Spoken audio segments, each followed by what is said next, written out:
vou puxar para a política, porque as coisas estão coladas, da conduta do governo, dos discursos do Bolsonaro, da gripezinha, do Idaí, depois mandou o jornalista calar a boca, mas relacionado a outro assunto, mas enfim, a gestão desse governo no momento é desastrosa. E o que vocês pensam sobre isso? Vocês estando ali, a Ana estando no front, Pedro vivendo aí também desde a perspectiva médica, como a pergunta pode ir para os dois, inclusive. Pode ser começando pelo Pedro, que falou. O que você pensa aí sobre a conduta bolsonarista? Eu acho o seguinte, Rafael, eu acho que essa situação que a gente está vivendo no Brasil vai necessariamente ter que entrar para a história do país como um momento em que nós tivemos a figura mais abjeta e asquerosa a ocupar a presidência da República em todos os tempos do Brasil, e isso é um título difícil de dar para alguém. Desculpa falar assim, mas é o que eu acho do Jair Bolsonaro. Ele é um psicopata, né, uma pessoa que se demonstrou um completo irresponsável. Eu defendo integralmente todas as medidas a favor do impeachment desse cara, né, porque o que ele tem feito não é irresponsável só do ponto de vista simbólico, tá? As falas do Jair Bolsonaro, tem estudos que revelam que as falas do Jair Bolsonaro estão diretamente associadas à redução do percentual da população que está isolado em quarentena e está produzindo, que está em isolamento social.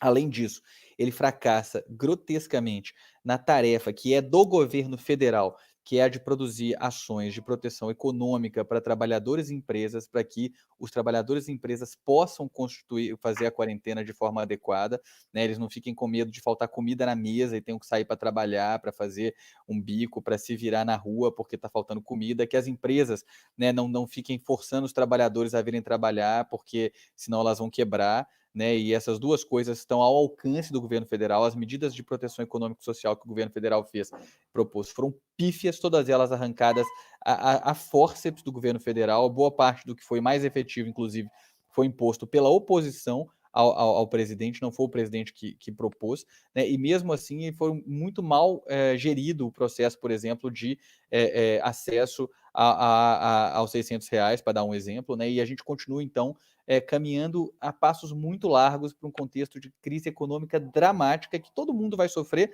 mas que aqui aparentemente vai ser mais grave. E aí um terceiro problema é a questão da gestão da crise pelo Ministério da Saúde, que é motivo de vergonha, né? O governo federal adotou uma estratégia que é o Ministério da Saúde não fazer basicamente nada, não financiar, não destinar recursos adequados para o Sistema Único de Saúde, né? Não atuar de forma pesada no sentido de conduzir, por exemplo, a questão, né, da reestruturação do parque industrial brasileiro para a produção de equipamentos de proteção individual, para a produção em larga escala de equipamentos que venham a poder atender a população, ao financiamento maciço de hospitais de campanha, a estruturação, isenção de tributos, organização de estruturas que possam oferecer ampliação rápida da quantidade de leitos. Nada disso o Ministério da Saúde está fazendo, né? Eles estão trabalhando na lógica de que o BO, o problema é dos estados, né? E os estados estão assumindo meio que sozinhos essa tarefa. É uma vergonha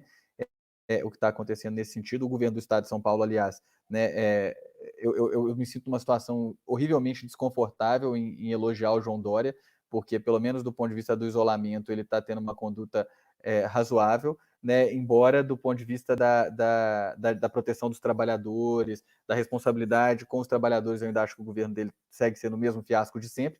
Mas o fato, então, é que o governo federal ele faz com que quase todos os demais governos pareçam razoavelmente competentes, porque o que o Jair Bolsonaro faz é realmente uma coisa violenta, violentíssima, né? E eu atribuo tranquilamente um percentual elevado das mortes que nós estamos tendo ao Covid à ação do Jair Bolsonaro e daqueles que o seguem apoiando o Jair Bolsonaro, que estão indo para as ruas defender, né, uma agenda antidemocrática, uma agenda violenta, que estão com a promoção desse discurso de ódio, enfim, com todo esse processo. Então, para mim, né, essa crise do Covid é um divisor de águas entre o que eu acho tolerável do ponto de vista de convívio e contexto democrático, né, e o que não dá mais, cara. Não dá mais para a gente ter que ficar refazendo essa discussão com as pessoas a respeito de coisas básicas, né, do que o mundo inteiro está fazendo, e a gente aqui tem que teimar contra essa imensa avalanche de fake news e desinformação que promove morte e destruição cotidianamente, né? E é lógico, morte e destruição da população mais pobre, da população